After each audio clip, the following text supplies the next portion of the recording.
Hello বন্ধুরা, গোপাল রান্নাঘর থেকে আজকে আপনাদের সাদর আমন্ত্রণ জানাচ্ছি। বন্ধুরা, আজকে একটা পনিরের আইটেম নিয়ে এসেছি। বহু বন্ধু আমাকে বারবার রিকোয়েস্ট করেছে যে পনির টিক্কাটা আপনি একটু দেখান। তো আমি আজকে পনির টিক্কাটা দেখাচ্ছি। গেস্ট আসলে বা স্টার্টার আইটেম হিসাবে আপনি এটা দিতে পারেন। কিভাবে করছি সেটা দেখুন। আমি বারবিকিউ স্টিক থাকা সত্ত্বেও কিন্তু বারবিকিউ স্টিক ছাড়াই করছি।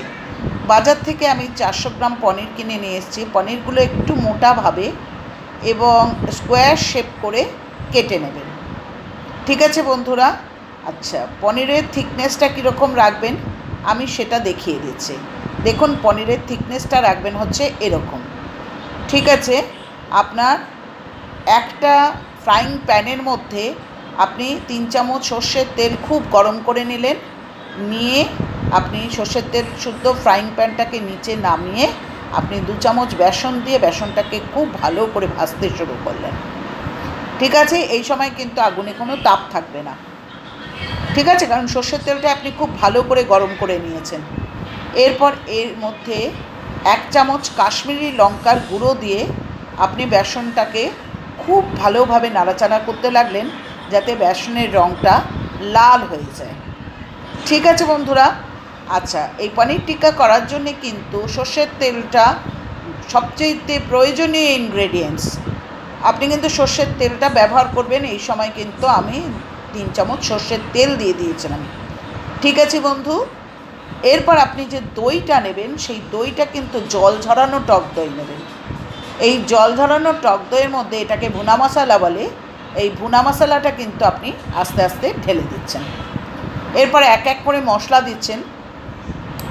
প্রথমে দেবেন 1 চামচ কাশ্মীরি লঙ্কার গুঁড়ো, তারপর দেবেন হচ্ছে 1 চামচ হলুদের গুঁড়ো, এরপর দিচ্ছেন হচ্ছে 1 চামচ ধনের গুঁড়ো, এরপর দেবেন হচ্ছে 1 চামচ জিরের গুঁড়ো। আচ্ছা, এরপর দেবেন হচ্ছে 1 চামচ চাট মশলা। ঠিক আছে বন্ধুরা? এরপর দিচ্ছেন হচ্ছে 1 চামচ গোলমরিচের গুঁড়ো। এই গোলমরিচের গুঁড়োর সাথে আপনি আমচুর পাউডারও 1 চামচ দিয়ে দেবেন। আর দেবেন হচ্ছে একটা লেবু চিপে, দেখুন একটা লেবুর অর্ধেকটা চিপে আপনি লেবুর রসটা দিলেন। তারপর দেবেন হচ্ছে 1 চামচ গরম মশলা। এরপর দেবেন হচ্ছে 1 চামচ গরম মশলা। আগেই আমি কিন্তু সর্ষের তেল দিয়ে দিয়েছি। এরপর হাতে কাসুরি মেথিটা খুব ভালো করে ক্রাশ করে আপনি কাসুরি মেথিও খানিকটা দেবেন। ঠিক আছে? দেখুন কাসুরি মেথিও দিয়েছি। আর এখানে আমি অফ ক্যামেরাতে 1 চামচ নুন এবং 1 চামচ জিঞ্জার গার্লিক পেস্ট বা আদা রসুনের পেস্ট কিন্তু দিয়ে দিয়েছি। দেখেছেন বন্ধুরা? এরপর আমি কিউব শেপে যে শিমলা মির্চিগুলো কেটে রেখেছি সেই শিমলা মির্চিটা, যে অনিয়নগুলো বা পেঁয়াজগুলো কেটে রেখেছি কিউব শেপে, সেই পেঁয়াজগুলো সমস্তই কিন্তু আমি এই মশলার মধ্যে ম্যারিনেট করতে দিলাম। দেখুন বন্ধুরা, এরপর আমি পেঁয়াজগুলোও দিয়ে দিচ্ছি। তারপর দেব হচ্ছে আমি যে কিউব শেপে যে পনিরগুলোকে কেটে রেখেছি সেই পনিরগুলোকেও আমি এই মশলার মধ্যে ম্যারিনেট হতে দিলাম। এরপর আমি ঢাকা দিয়ে এই গোটা জিনিসটাকে ঢাকা দিয়ে রেখে দেবো হচ্ছে আধা ঘন্টার জন্যে।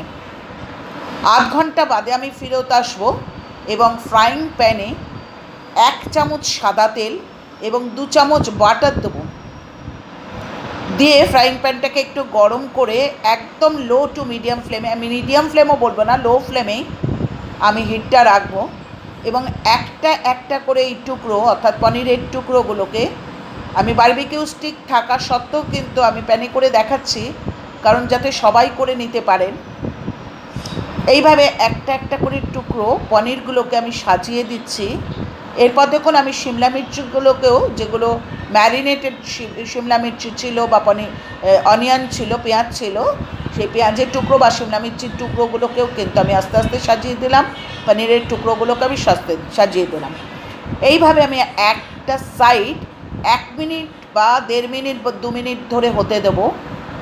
তারপর যখন দেখবেন ওই সাইডটা হয়ে গেছে, তখন আস্তে করে একটা কাঁটা চামচ বা একটা স্পুনের সাহায্যে আপনি সাইডটা চেঞ্জ করে উল্টো দিকের সাইডে, দেখুন বন্ধুরা আমি উল্টো দিকের সাইডে কিন্তু নিয়ে এসছি। সেই 1-2 মিনিটই লাগে। দুটো সাইডেই যখন ভালো করে হয়ে গেছে, আপনি তখন এইভাবে পরিবেশন করবেন। রিং সাইজের পেঁয়াজ কেটে, পেঁয়াজটাকে আপনি একটু লেবু বা লঙ্কার গুঁড়োর সাহায্যেও কিন্তু পেঁয়াজটাকে আপনি করে নিতে পারেন। আর রিং শেপে আমি লেবুও কেটে দিয়েছি। ঠিক আছে বন্ধুরা, আর কোনো পার্টি টার্টিতে যখন আপনার বাড়িতে গেট টুগেদার হবে তখন এইভাবে সাজিয়ে দেবেন।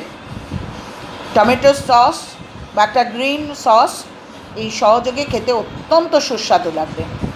বন্ধুরা, আমি অত্যন্ত সহজভাবে এই পনির টিক্কাটা রেস্টুরেন্ট স্টাইলে করে দেখালাম। ভালো লাগলে জানাবেন। আর বারবারই বলছি, কোনো ভালো জিনিস করার জন্য সমর্থনের বিশেষ প্রয়োজন। সুতরাং আমার পাশে থাকবেন, চ্যানেলটা সাবস্ক্রাইব করবেন, লাইক করবেন, কমেন্ট করবেন, শেয়ার করবেন। ঠিক আছে বন্ধু, আজকে চলি, আবার অন্য দিন দেখা হবে অন্য আরেকটি ভালো আইটেম নিয়ে। সুতরাং আজকে আপনাদের কাছ থেকে বিদায় নিলাম আর চ্যানেলটি সাবস্ক্রাইবের অনুরোধ রেখে।